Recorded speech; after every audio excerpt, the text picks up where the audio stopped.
TDP కూటమి ప్రభుత్వం అధికారంలోకి వచ్చాక ఎల్లో జూదగాళ్లు రెచ్చిపోతున్నారు. ఏకంగా మంత్రి ఇలాఖాలో పేకాటకు అనుమతి ఉంది అని బోర్డు పెట్టి మరీ పేకాట క్లబ్ను నిర్వహిస్తున్నారు. రీక్రియేషన్ క్లబ్ ముసుగులో పెద్ద పేకాట శిబిరాన్ని నిర్వహిస్తున్నారు. రీక్రియేషన్ క్లబ్లో పేకాటకు అనుమతి ఉంది అంటూ టీడీపీ నేతలు కాట్రగడ్డ అశోక్, అప్పారావు జూదశాలను నడుపుతున్నారు. దీంతో పేకాట శిబిరంపై పోలీసులు మెరుపు దాడి చేశారు. 283 మందిని అదుపులోకి తీసుకున్నారు.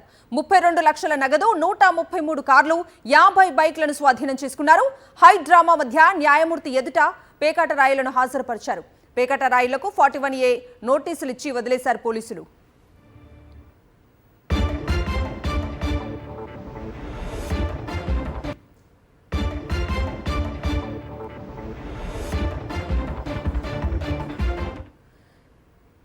ఇదే అంశానికి సంబంధించి పూర్తి డీటెయిల్స్ అందించడానికి విజయవాడ నుంచి మా ప్రతినిధి అశోక్ లైవ్ లో జాయిన్ అవుతున్నారు. అశోక్, కవిత, దాదాపుగా 30 గంటల హైడ్రామా తర్వాత ఏదైతే మ్యాంగో బే రిక్రియేషన్ క్లబ్లో పట్టుబడిన పేకాట రాయిళ్ళందరినీ కూడా పోలీసులు న్యాయమూర్తి ఎదుట హాజరుపరిచిన పరిస్థితి. వాస్తవానికి టీడీపీ నేత కాట్రగడ్డ అశోక్ అలాగే శ్రీనివాస్ ఎవరైతే అప్పారావు ఉన్నారో వీరి ఆధ్వర్యంలో ఇక్కడ గడిచిన మూడు నెలలుగా కూడా ఈ రిక్రియేషన్ క్లబ్లో పేకాట జోరుగా సాగుతుంది. కేవలం ఇక్కడే కాదు, ఆ రాష్ట్రంలో అనేక ప్రాంతాల్లో కూడా ఇదే తరహాలో పేకాట యథేచ్ఛగా కొనసాగిస్తున్నారు. అన్ని చోట్ల కూడా పేకాట శిబిరాల వెనుక టీడీపీ నేతలు ఉండి నడిపిస్తున్న పరిస్థితి కనబడుతుంది. తరచుగా పేకాట శిబిరాల మీద ఎక్కడ దాడులు జరిగినా కూడా టీడీపీ నేతల పేర్లే వెలుగులోకి వస్తున్న పరిస్థితి కనబడుతుంది. అయితే ఒక్కసారిగా 283 మంది పేకాట ఆడుతూ పట్టుబడ్డం అనేది ఆంధ్ర రాష్ట్ర చరిత్రలో ఎన్నడూ లేదు.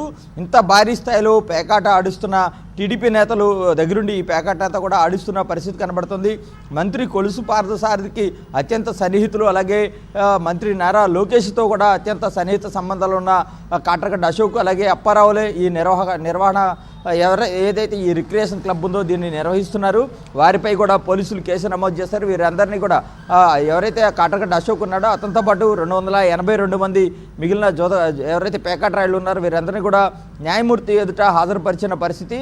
అయితే న్యాయమూర్తి ఎదుట హాజరుపరిచే ముందు వీరందరికీ కూడా వైద్య పరీక్షలు నిర్వహించలేదు కాబట్టి 41 నోటీసులు ఇచ్చి వదిలేయాల్సిందిగా కూడా న్యాయమూర్తి ఆదేశించిన పరిస్థితి కనబడుతుంది. మొత్తానికి కూడా రాష్ట్ర వ్యాప్తంగా పల్లె నుంచి పట్టణాల వరకు కూడా పేకాట క్లబ్బులు, పేకాట శిబిరాలు ఏర్పాటు చేసి పేకాట రాయిల నుంచి కూడా ఈ ఏదైతే కూటమి నేతలు దోచుకుంటున్న పరిస్థితి చాలా స్పష్టంగా నిన్న నూజివీడులో జరిగిన ఘటన ద్వారా తెలుస్తుంది.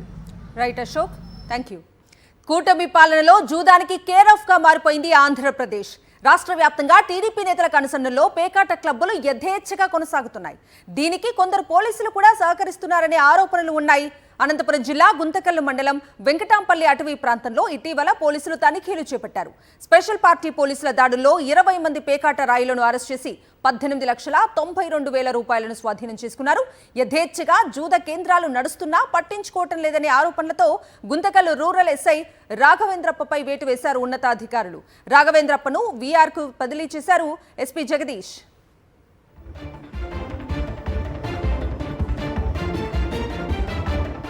పూర్తి డీటెయిల్స్ మా ప్రతినిధి శివారెడ్డిని అడిగి తెలుసుకుందాం. శివారెడ్డి,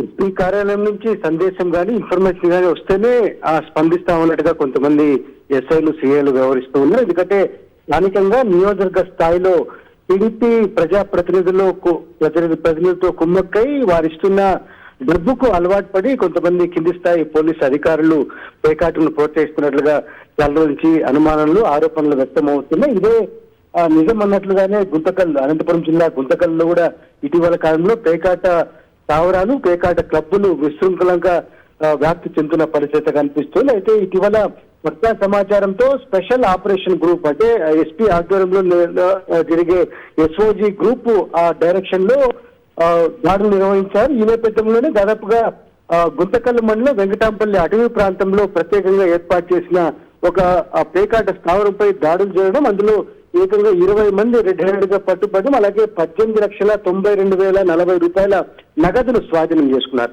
ఈ మొత్తం వ్యవహారానికి సంబంధించి లోతుగా విచారణ చేపట్టిన పోలీసు ఉన్నతాధికారులకు కొంత భయంకరమైన వాస్తవాలు వెలుగు చూశాయి. ఎందుకంటే పేకాట స్థావరాలు ఎక్కడున్నాయని స్థానికంగా ఉన్న పోలీసులకు అదేవిధంగా పోలీసు అధికారులకు తెలుసని ఆ ఉన్నతాధికారుల విచారణలో వెళ్ళినట్లుగా కనిపిస్తుంది. ఈ నేపథ్యంలోనే విధి నిర్వహణలో నిర్లక్ష్యంగా వ్యవహరించడం, బాధ్యత రాహిత్యంగా వ్యవహరించాలన్న ఆరోపణలపై ఇప్పటికే గుంతకల్లు రూరల్ ఎస్ఐ రాఘవేంద్రప్పను బీఆర్ కు పంపడం జరిగింది.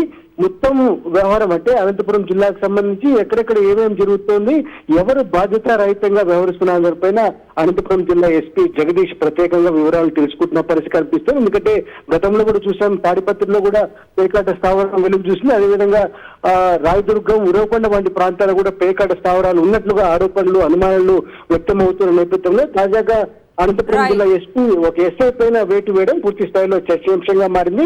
కఠిన చర్యలు తీసుకోవాలని డిమాండ్ చేస్తున్నారు స్థానికులు కూడా. ఎందుకంటే ప్రజల జీవితాలతో చెలగాటమాడుతున్న పేకాటను పూర్తి స్థాయిలో అరకట్టాలని కోరుతున్న పరిస్థితి కనిపిస్తోంది.